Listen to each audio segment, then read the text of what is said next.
vamos a darle paso a la doctora Mónica Rodríguez, quien es docente universitaria. Ella es abogada y licenciada en Ciencias Políticas por la Universidad Complutense. Actualmente es candidata a doctora en Derecho por la Universidad Rey Juan Carlos de Madrid. Ella fue miembro del Tribunal Contencioso Electoral y su ponencia va a ser sobre los mecanismos del control biopolítico y procesos electorales en tiempos de pandemia. Querida Mónica, buenas tardes. Muy buenas tardes, Cristian. En primer lugar, quiero agradecer la invitación, el poder compartir este espacio de reflexión con todos los panelistas, ¿no? Con Leandro, con Carlos, con Marco. Y quiero empezar mi ponencia primero agradeciendo a Livia y pues a Mónica Vanegas también por la invitación y el espacio y la posibilidad de retroalimentarnos, ¿no? Bien, el tiempo es un poco corto. El título de mi ponencia se denomina Mecanismos de control biopolítico y procesos electorales en tiempos de pandemia. Voy a utilizar una categoría que la desarrolló en su escuela Michel Foucault, y es la categoría de la biopolítica. En primer lugar, voy a estructurar mi disertación en 4 elementos, ¿sí? Primero, de una forma muy breve, en honor al tiempo, una definición de lo que se entiende como biopolítica. En segundo lugar, voy a traspolar esta definición de biopolítica al Estado ecuatoriano y ver si se dan las condiciones. En tercer lugar, voy a aplicar este concepto dentro de lo que es el sistema político y el sistema electoral ecuatoriano, de lo que es la biopolítica. Y por último, pues haré una breve reflexión sobre lo que es la pandemia y las condiciones de seguridad para la realización de procesos electorales. Con esa estructura voy a empezar definiendo lo que es la biopolítica. Michel Foucault utiliza este término para denominar a un sistema de tecnologías sociales, discursos de política pública que tienen por objeto crear las condiciones de seguridad de las poblaciones, ¿sí? Es el gobierno, dice Foucault, sobre la vida, es el gobierno sobre la vida de las poblaciones. Y utiliza 3 mecanismos para definir este término de biopolítica, 3 mecanismos necesarios para hablar de biopolítica. En primer lugar, el mecanismo jurídico, ¿sí? El que tiene que ver con las normas, lo que es normal, la normal. En segundo lugar, los mecanismos disciplinarios, es decir, el control, el castigo. Y en tercer lugar, los mecanismos, dice, de seguridad. Mecanismos de seguridad para crear las condiciones de seguridad, ¿sí? Me voy a centrar en este último mecanismo de seguridad. ¿Qué es lo que dice Foucault? ¿Qué es este mecanismo de seguridad? Dice que es la mejor manera de gestionar el riesgo, ¿sí? Ahora, en los momentos actuales, nos tendríamos que preguntar, ¿no? ¿Cómo generamos los riesgos de la pandemia? El riesgo de la pandemia, ¿sí? Según Foucault, es gobernar dentro de lo aceptable o inaceptable, es decir, el gobierno, desde hasta qué punto es aceptable, ¿no? O inaceptable.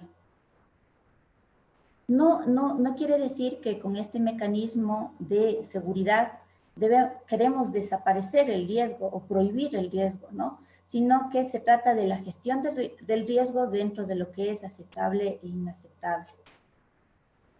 Bien, con esta breve definición de lo que es la biopolítica, es decir, un sistema de tecnologías sociales y discursos de política pública que tienen por objeto crear las condiciones de seguridad de las poblaciones, vamos a definir qué son esos mecanismos de seguridad. Son aquellos que nos permiten conocer las condiciones de existencia de la población, con el fin de ejercer un gobierno sobre las conductas de los individuos. Bien, la idea central en este punto, ¿sí?, del concepto de biopolítica, es decir, cuáles son esas condiciones de seguridad que tiene la población, ¿sí? Nos vamos a ir al Estado ecuatoriano y aquí es necesario preguntarnos lo siguiente. ¿Cómo están presentes los mecanismos de seguridad? Es decir, ¿cómo se han gestionado los riesgos de la pandemia en el Estado ecuatoriano? Es decir, teniendo en consideración varios términos, ya sean sanitarios, estadísticos, de determinación de los grupos de riesgo, ¿sí? ¿Qué imagen tenemos los ecuatorianos del manejo que ha hecho el Estado ecuatoriano de este riesgo, de los riesgos de la pandemia? Y en ese sentido podemos llegar a la conclusión que tenemos una imagen de que el gobierno ha gobernado esta crisis con simulacros, es decir, ha habido un simulacro de gestión del riesgo, pero este no ha tenido los resultados esperados. Prueba de ello es lo que hemos visto, sí, efectivamente se han adoptado determinadas medidas, pero sin embargo hemos visto cómo ha fallado, por ejemplo, todas aquellas medidas sanitarias, el tema estadístico a la hora de determinar, por ejemplo, lo que pasó en Guayaquil, ¿no? El tema de el número de efectivamente personas que han fallecido en esta pandemia. En ese sentido, es importante que nos preguntamos previamente a la hora de reflexionar sobre cómo va a ser el proceso electoral, ¿no? Cómo ha sido la actuación del Estado a la hora de establecer las condiciones de seguridad de la población, ¿sí? Y esto es muy importante. Bien, vamos a traspolar este concepto de condiciones de seguridad, ¿sí?, de la población al sistema político. Para hablar de sistema político democrático es una condición sine qua non el bienestar de las personas, ¿sí? No se puede hablar de un sistema político democrático sin que necesariamente pasemos o abordemos del bienestar de las personas. Y esto necesariamente nos lleva a hablar de varias cuestiones. La primera, la salud de la población, ¿sí? Y en segundo lugar, otro elemento importante, ¿sí?, es la educación. ¿Por qué es importante la educación? Porque esta incide en la cultura política, en el acceso a la información de calidad y en el respeto a las diversidades. Es decir, cuando hablamos de sistema político democrático, es una condición sine qua non, sin la cual no podríamos hablar de un sistema político democrático, el hablar del bienestar de las personas, la salud de las personas, la educación de las personas desde que son niños, ¿no? Donde es justamente se desarrolla en estos ámbitos educativos la cultura política, el acceso a una información, pero no a cualquier información, una información de calidad y sobre todo algo muy importante, el respeto a las diversidades. Sin este bienestar de la persona, no tendríamos sujetos políticos activos, ¿sí? Bien, vamos a traspolar, ¿sí?, estas condiciones de seguridad y vamos a hablar del sistema electoral, ¿sí? Desde el punto de vista técnico, el sistema electoral está compuesto por una serie de procedimientos, de procesos, y hay varios actores claves en el sistema electoral. El primero son las instituciones públicas electorales, el segundo, los partidos, los movimientos políticos, y en tercer lugar, los ciudadanos en toda su diversidad, ¿sí? Tomemos el criterio que utiliza Michel Foucault, ¿sí?, y hagámonos la siguiente reflexión. ¿Existen las condiciones de seguridad para llevar adelante las elecciones del 2021 en el Ecuador? ¿Sí? Teniendo en consideración que es básica esas condiciones de seguridad para hablar de un sistema político, ¿no es cierto?, y para hablar de determinadas condiciones de seguridad. Bien, voy a empezar a analizar de manera breve qué es lo que pasa con las instituciones políticas electorales. Hablábamos de varias encuestas. Voy a tomar una encuesta, ¿sí?, la de CEDATOS, y nos dice, encuesta que se publicó en febrero, el 16 de febrero, sobre el escenario hacia las elecciones del 2021 en relación a las instituciones políticas. Y llegamos a la conclusión de que el 82% no confía en las instituciones públicas electorales, ¿sí? Esto hay que sumarle a un contexto económico que hace que la situación se agrave. Pasemos a otro elemento del sistema electoral, el que tiene que ver con los partidos y los movimientos políticos, ¿sí? ¿Cuál es la percepción que tiene la ciudadanía en Ecuador? Tomando de base esta encuesta de CEDATUS en relación a los partidos y movimientos políticos. El 64% de la población dice que no es de su agrado, ¿sí? Y otro tipo de componentes que hacen que nos preguntemos y nos cuestionemos, ¿sí? Ese rol que tienen los partidos y movimientos políticos, por ejemplo, a la hora de desarrollar la democracia interna. Son elementos, cuestiones de debate que no surgen ahora en tiempos de pandemia, no surgen ahora, no son nuevos, sino que a lo largo de los años de la construcción, del fortalecimiento institucional, pues ha estado constantemente en el debate. A esto se suma unas condiciones sanitarias, ¿no?, que hacen que todavía se agrave mucho más. Las campañas, ¿sí? Las campañas en sistemas electorales son territoriales y eso obligatoriamente nos lleva a la necesidad de acercarnos a las TIC, a las tecnologías de la información, de la comunicación y a cambiar nuestra percepción de lo que es, pues, la campaña, ¿no? La campaña. El registro electoral, ¿sí? Cuando empezaba mi reflexión, les hablaba sobre la biopolítica y la generación de esas condiciones de seguridad y cómo el Estado, para poder gobernar a las poblaciones, debe tener determinados elementos claros del funcionamiento de su población. Y en ese sentido son importantes las estadísticas, ¿no es cierto? Llevar el control de la natalidad, de la mortalidad, tener identificado esos grupos de riesgo es muy importante y eso incide directamente también en lo que es, por ejemplo, la conformación del registro electoral, ¿sí? Necesitamos tener la transparencia y un acceso a la información que debe estar expedito para cualquier ciudadano y esto se refleja también en la conformación de ese registro electoral. Las estadísticas son importantes. Y por supuesto, por último, llegamos al día más importante, ¿no? El de la votación, en el Ecuador ha sido eminentemente manual y presencial, ¿sí? Vemos cómo en otros países, efectivamente, con otras realidades sociales, se llevan adelante procesos electorales utilizando varios mecanismos electrónicos que no se han implementado de un día a otro, sino que son parte de un proceso, ¿no?, de incorporación tanto en la educación, ¿sí?, de la tecnología y que hacen que estemos hablando de procesos de votación electrónicos que funcionan relativamente bien.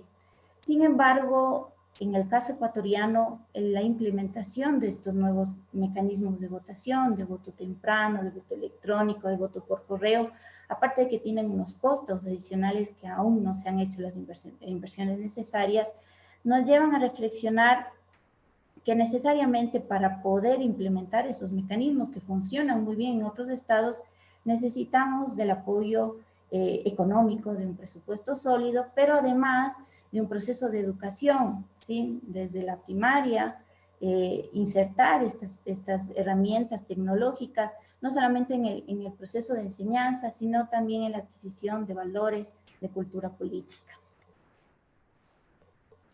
Doctora Mónica, le ¿Sí? quedan 3 minutos, por favor. Me voy a quedar ahí con las ganas. Bien.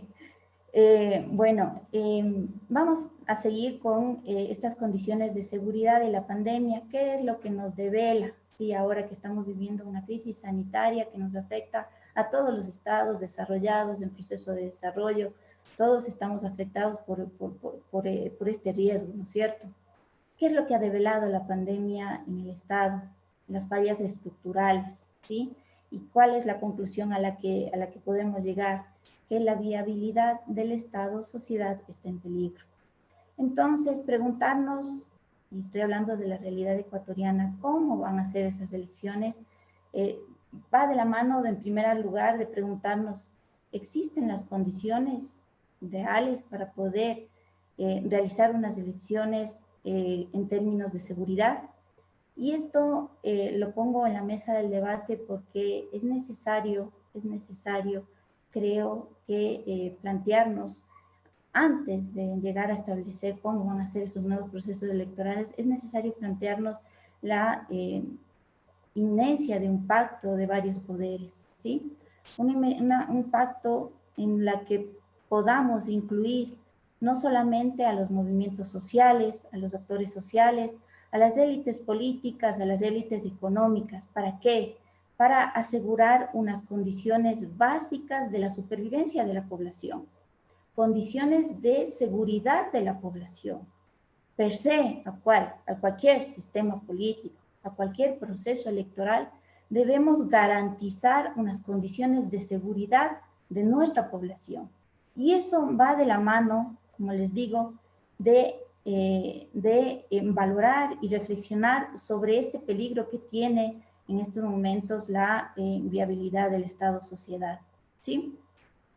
Es también necesario un pacto de estos poderes que sea inclusivo para que justamente sea viable este proceso electoral y garantizar los derechos políticos en todas sus dimensiones, tanto en la dimensión deliberativa, ¿no?, como asociativa y de acceso a la información, transparencia.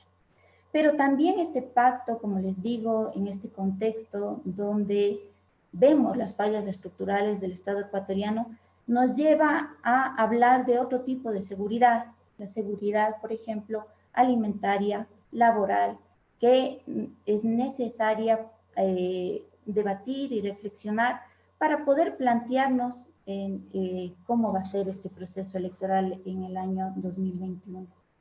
Para terminar, el tiempo es muy corto. Voy a citar lo que Simón Espinosa, voy a traer lo que dijo Simón Espinosa el 11 de abril del 2020, en pleno momento en el que la pandemia y las consecuencias de esta pandemia en el Ecuador pues nos golpeó de manera terrible, ¿no? Simón Espinosa señalaba lo siguiente: nunca ha estado el Ecuador, decía, en una situación tan crítica desde que nació hace 190 años. Ni en 1859, ni en 1941, ni en el año 1999. El destino nos reta. Si logramos unirnos, venceremos. Es nuestra hora histórica. Lamentablemente no puedo desarrollar más esta idea. Quiero concluir con lo que dijo Simón Espinosa. Creo que hablar de biopolítica, hablar de las condiciones electorales en el Estado ecuatoriano en un contexto de condiciones de seguridad es necesario y previo para poder hablar de lo que es las elecciones en el año 2020. Muchísimas gracias a la doctora Mónica Rodríguez por su intervención. Me he quedado con varias ideas. El tiempo es demasiado corto tal vez, pero sí, varias ideas que nos llevan a reflexionar sobre los temas de estas nuevas elecciones y de los nuevos procesos electorales. Ya al respecto, tenemos varias preguntas que han surgido y quiero ponerlas a consideración suya, doctora Rodríguez. La primera dice, usted ha propuesto que debería existir un pacto político. ¿El pacto político al cual usted se refiere podría poner en peligro la democracia o a su vez, cómo la fortalecería? Mire, la necesidad de este pacto político surge justamente del debilitamiento y de las instituciones y pues, de una crisis sanitaria, de seguridad, una crisis económica, laboral. Es necesario generar este pacto con todos los poderes, pero no tiene que ser cualquier pacto, tiene que ser un pacto inclusivo. Inclusivo en el sentido de que deben estar presentes no solamente las élites regionales que los tuvieron a la hora de crear el Estado ecuatoriano, sino que deben estar presentes todos los movimientos sociales. Recordemos lo que pasó en octubre. Debe estar presente el campo, debe estar presente los jóvenes, debe estar presente los trabajadores, todas las élites políticas, las élites económicas, para generar condiciones de viabilidad de los procesos electorales y de la democracia. Este pacto no tiene que ser cualquiera, como quiero que quede muy claro, sino que tiene que ser muy inclusivo para generar esas condiciones de legitimidad que nos lleven a replantearnos en términos democráticos los procesos electorales.